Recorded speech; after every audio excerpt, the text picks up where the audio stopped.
All right, welcome Project Manager. Your very first case has just landed on your desk. Think of yourself as a detective because your mission is to solve a critical puzzle that's going to set the entire tone for your project's success.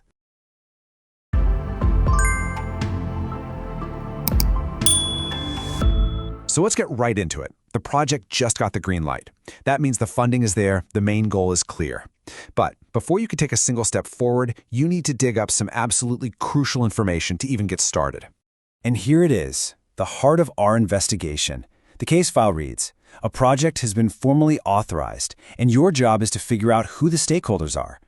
The real question is, where do you find out what their roles and responsibilities are supposed to be? We've got 4 potential leads here, and it's our job to figure out which one cracks the case wide open. Now, like any good detective, we're actually going to start by investigating the false leads first. Understanding why these paths are dead ends is just as important as finding the right one. It's going to help us avoid some really common traps on future projects.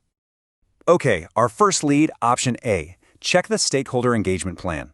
Now, the clue here is all about timing. The case file says the project was just authorized. A stakeholder engagement plan, that's something you build later in the project. You can't look at a document that hasn't even been created yet. So right away, we know this lead is a definite dead end. All right, let's look at lead B, meet with the stakeholders. Now, this sounds pretty productive, right? And don't get me wrong, you are absolutely going to meet with them eventually. But is it the most effective first thing to do? Not really. It's kind of inefficient to start scheduling meetings to gather info from scratch when there might be an official document that already has all the clues you need. So that's another dead end for us. Lead C suggests we should consult with the project sponsor.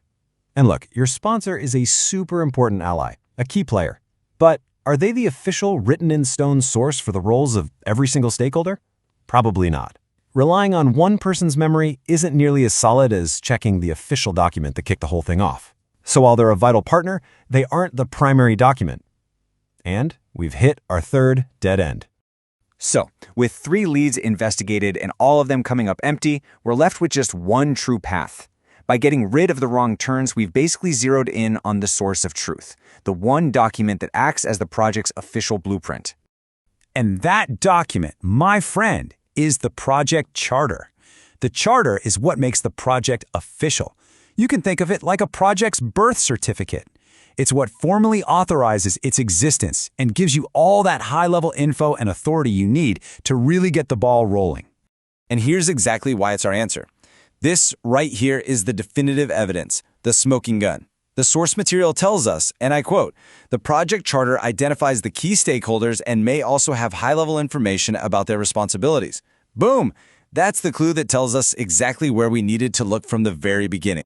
But hold on, cracking this case isn't the end of the story. Finding this information in the charter, that's actually the beginning of the next critical process. It's like the first domino that needs to fall to get a whole chain of events started. Let's see how this all connects. So, step 1, the project gets authorized. Then, step 2, you review the project charter. That charter becomes the key input for step 3, which is the identify stakeholders process. And the final output of all that work, step 4, is the stakeholder register, a detailed list of everybody involved. You can see how the charter is literally the key that starts this whole engine. So, we investigated all the leads, we found our answer, we solved the puzzle. What's the major lesson from your first case as a project detective? Well, we've uncovered a core principle, a real golden rule that's going to guide you through so many projects down the road. And here it is. It's simple, but it's incredibly powerful. Always start with the foundational document. Before you start scheduling meetings, before you start writing new plans, look for the source of truth that already exists. In this investigation, that source was the project charter.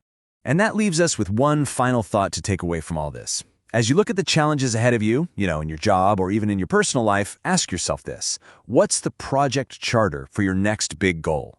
What's that one foundational document or idea you should check out first before you dive headfirst into the work?